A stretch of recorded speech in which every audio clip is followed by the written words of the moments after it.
کہ جو بندہ کسی کو بدلہ لینے کی قدرت کے باوجود معاف کر دیتا ہے تو اللہ تبارک و تعالیٰ اس کی عزت میں اضافہ فرماتا ہے۔ آپ بدلہ لے سکتے تھے، آپ اس سے زیادہ طاقتور ہیں، آپ اس کی غلطی کا اور اس کی حرکت کا اس کو صحیح انداز میں اس کو جواب دے سکتے تھے، مزہ چکھا سکتے تھے، لیکن پھر بھی آپ نے اللہ اور اس کے رسول کے لیے اس کو معاف فرما دیا تو جناب رسول اللہ صلی اللہ علیہ وسلم فرماتے ہیں کہ اللہ تبارک و تعالیٰ عزت میں اضافہ ہی فرمائے۔ تو اس لیے آدمی کو درگزر سے کام لینا چاہیے۔ ایک اور روایت میں عبداللہ ابن مسعود رضی اللہ تعالیٰ عنہ کی روایت ہے، وہ فرماتے ہیں کہ میں نے کہا یا نبی اللہ ای الاعمال اقرب الی الجنہ، کہ کون سا عمل ایسا ہے جو مجھے جنت کے قریب کر دے؟ تو نبی کریم صلی اللہ علیہ وسلم نے ارشاد فرمایا الصلاۃ علی مواقیتها، کہ نماز کو اس کے وقت پر ادا کرنا یہ جنت کے قریب کر دینے والے اعمال میں سب سے زیادہ محبوب عمل ہے۔ اسی طرح ایک اور روایت کے اندر جناب رسول اللہ صلی اللہ علیہ وسلم نے اسی طرح کے سوال میں جواب فرمایا کہ اللہ تبارک و تعالیٰ کو سب سے زیادہ محبوب عمل یہ ہے کہ آدمی وقت پر نماز ادا کرے۔ اسی طرح وہ کہتے ہیں کہ میں نے پھر سوال کیا کہ یا رسول اللہ ماذا، اس کے بعد کیا ہے؟ تو آپ نے فرمایا بر الوالدین، والدین کے ساتھ حسن سلوک کا معاملہ کرنا۔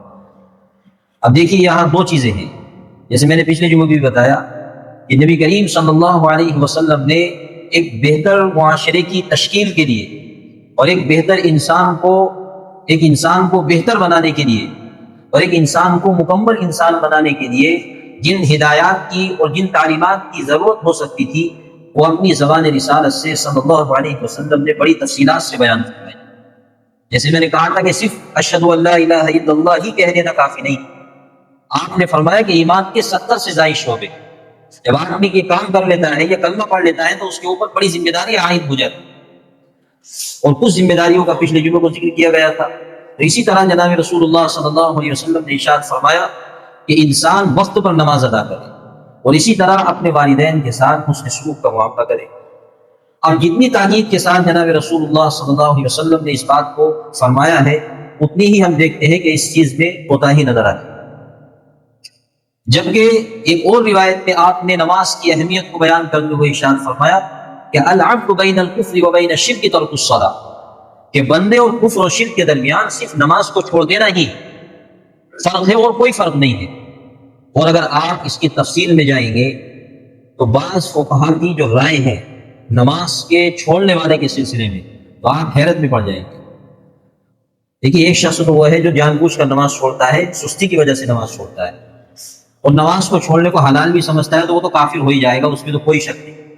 لیکن جیسے عام طور سے ہمارے لوگ جو کلمہ گو ہیں اور وہ نماز چھوڑتے ہیں تو ظاہر سی بات ہے نماز کا انکار تو کوئی نہیں کرتا، سستی کی وجہ سے چھوڑ دیتے ہیں۔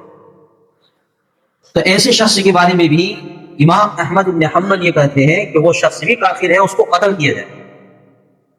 امام مالک کا قول یہ ہے کہ ایسا شخص فاسق ہے، کافر تو نہیں ہے، لیکن اس کو جیل میں ڈالا جائے گا، اگر وہ توبہ نہیں کرتا تو اس کو پھر قتل کیا جائے گا۔ امام ابو حنیفہ یہ کہتے ہیں کہ اگر کوئی شخص نماز کو سستی سے چھوڑتا ہے، آپ ذرا غور کیجئے یہ بڑے بڑے فقہا ہیں، ان کے کیا اقوال ہیں کہ اگر کوئی شخص نماز کو سستی سے چھوڑتا ہے تو جیسے بتایا کہ امام احمد بن حنبل کا قول یہ ہے کہ وہ بھی کافر ہے، قتل کیا جائے گا اس کو اگر اسلامی سلطنت ہو۔ امام مالک یہ کہتے ہیں کہ کافر تو نہیں البتہ فاسق ہے، اور فاسق کی گواہی قبول نہیں ہے کسی بھی معاملے میں۔ معلوم یہ ہوا کہ جو نماز کی پابندی نہیں کرتے ان کو گواہ نہیں بنانا چاہیے، ان کی گواہی کا اعتبار نہیں ہے کہ آپ نکاح کے اندر گواہ بنا دیا یا کسی اور معاملے کے اندر گواہ بنا دیا، ہے ہی نہیں اس کی گواہی کا اعتبار، لیکن پھر بھی وہ کہتے ہیں کہ فاسق ہے۔ لیکن ہاں اگر توبہ نہیں کرتا تو قتل کیا جائے گا۔ امام ابو حنیفہ نے تھوڑی نرمی برتی ہے، انہوں نے کہا ہے کہ اس کو قتل نہیں کیا جائے گا، لیکن جب تک توبہ نہ کرے سچی جیل میں ڈالیں گے، اور یہ قاضی کی ثوابدید پر موقوف ہوگا، چاہے 1 سال تک جیل میں رکھ دے اس کو یا 2 سال تک جیل میں رکھ دے۔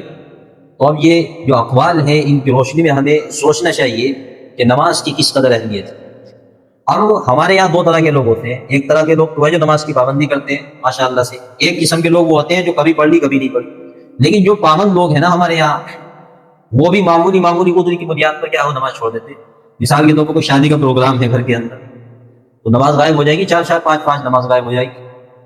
آپ دیکھتے ہیں جمعے کے دن بہت کم پروگرام رکھے جاتے ہیں، شادیوں کے پروگرام ہمارے یہاں بہت کم ہوتے ہیں جمعے کے دن، جبکہ جمعے کے دن نکاح کرنا افضل ہے. لیکن کیوں ہے معلوم؟ اس لیے چھوڑ دیتے کہ جمعے کی نماز پڑھیں گے، جمعے کی نماز پڑھنی پڑے گی. حالانکہ یہ بہت خطرناک بات ہے.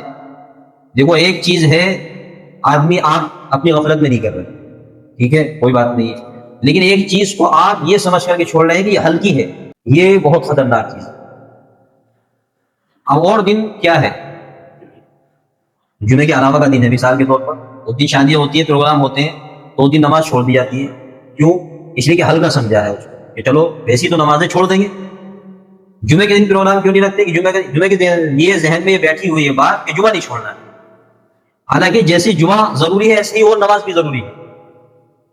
تو اس سلسلے میں غور و فکر کرنے کی ضرورت ہے. تو یہ معمولی عذر کی بنیاد پر تو جو پابند لوگ ہیں وہ بھی ایسے موقع پر نماز چھوڑ دیتے ہیں.